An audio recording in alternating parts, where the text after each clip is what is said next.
Bonjour tout le monde, mon nom est Geneviève Voyer. Bienvenue à cette vidéo explicatif sur l'analyse d'interaction.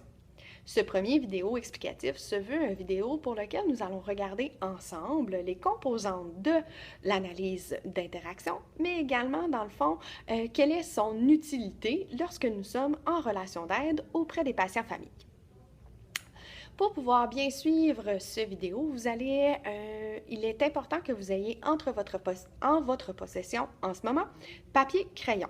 Lorsque je vous parle de papier, je vous demanderai d'avoir en votre possession un exemple, dans le fond, d'analyse d'interaction qui vous a été remis dans le cadre de votre cours, comme l'analyse d'interaction formative, qui est l'histoire d'un patient paraplégique qui exprime certaines inquiétudes face, dans le fond, à son intimité ou même les pertes qu'il vit face à son autonomie. En ayant ces outils en votre possession présentement, ça va vous permettre de prendre des notes et de pouvoir mieux intégrer, dans le fond, les divers éléments qui sont présentés au cours du vidéo. Donc, dans un premier temps, on va regarder qu'est-ce que l'analyse d'interaction.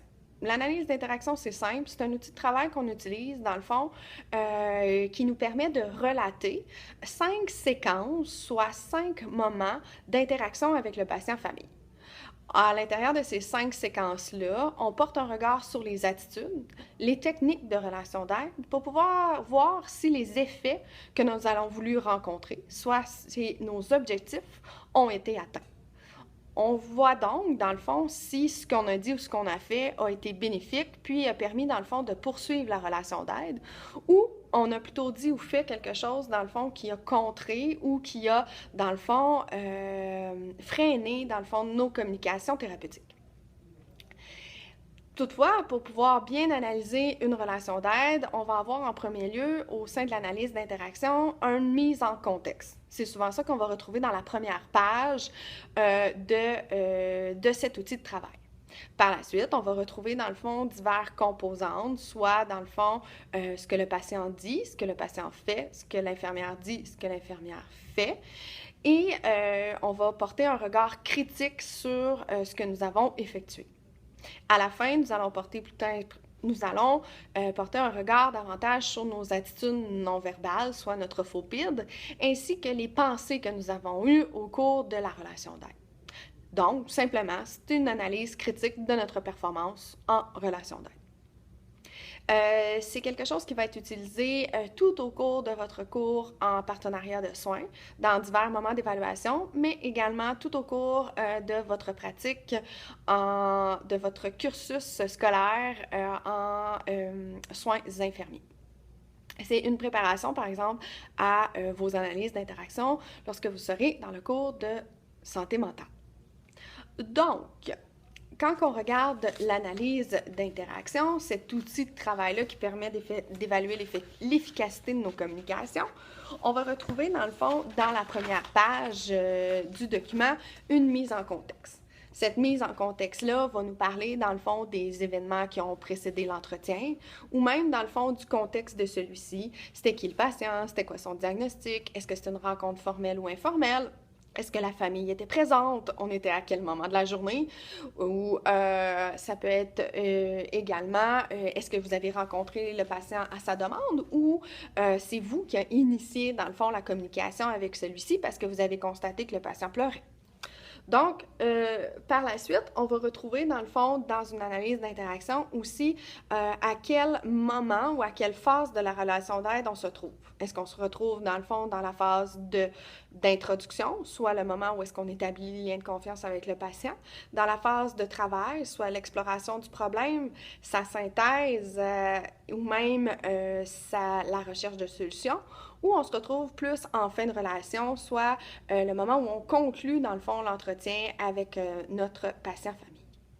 Par la suite, nous allons retrouver les objectifs. Les objectifs sont ceux-là qu'on a établis lors de notre phase de préparation, mais également, ils peuvent être établis en cours de relation d'aide. Est-ce que les objectifs pouvaient être, par exemple, faire exprimer le patient-famille sur ses motifs de tristesse, exprimer le patient-famille face, dans le fond, à ses préoccupations, face à son retour à domicile? Tout dépend du contexte de la situation. Cette première page-là nous permet vraiment de faire une mise en contexte puis de se positionner, d'avoir une meilleure position pour notre regard critique, car les événements peuvent avoir une influence sur les propos qui vont être partagés. Par la suite, on va retrouver, comme je vous ai dit préalablement, 5 séquences d'analyse d'interaction, soit 5 séquences d'échange entre un patient et une infirmière.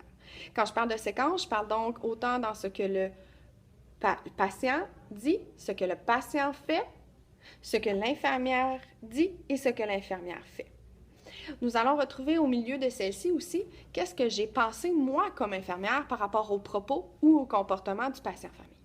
C'est important d'avoir chacune de ces séquences-là bien complétées parce que c'est avec ces éléments-là qu'on va être en mesure d'analyser, dans le fond, les attitudes et les techniques. Dans une analyse d'interaction, nous allons retrouver, dans le fond, nommer l'attitude et justifier celle-ci. Donc, quelle est l'attitude que l'infirmière a démontrée, puis pourquoi elle a démontré cette attitude-là? Ensuite, quelle est la technique qu'elle a utilisée, puis pourquoi vous dites que c'est cette technique-là? Et finalement, qu'est-ce qu'elle aurait pu faire autrement? Quelle technique aurait pu être utilisée? Est-ce que le silence aurait pu être bénéfique ou toute autre forme d'interaction aurait pu être utilisée? L'analyse d'interaction, dans le fond, nous permet donc d'avoir un regard sur 5 moments d'échange avec le patient-famille, puis de se dire je devrais peut-être corriger telle chose, parce que j'ai constaté qu'à ce moment-là de ma relation d'aide, j'ai effectué une fausse réassurance, où je n'ai pas permis place au silence, où j'ai fait des questions en cascade, qui fait que mon patient n'a pas été en mesure, dans le fond, de s'exprimer adéquatement sur sa tristesse. C'est vraiment un regard critique sur qu'est-ce qu'on a dit et qu'est-ce qu'on a fait. Et comme je vous ai dit, à la fin, dans le fond, d'une analyse d'interaction, on va retrouver, dans le fond, plutôt une analyse, dans le fond, de nos comportements non-verbaux, comme ici ce que je fais, notre faux PID ou l'utilisation du toucher thérapeutique. Nous allons retrouver également comment mes pensées, ce que je pense ou je ressens, est venu influencer mes attitudes. Donc, y a-t-il un moment où est-ce que j'ai jugé mon patient, qui a fait que je n'ai pas été en mesure de le respecter? Et on va également retrouver, dans le fond, ce que j'ai dit. J'ai-tu fait tellement d'obstacles, j'ai-tu fait des bonnes techniques, dans le fond, qui a fait que ça a influencé la communication avec mon patient? Et quels sont mes points forts et mes points faibles?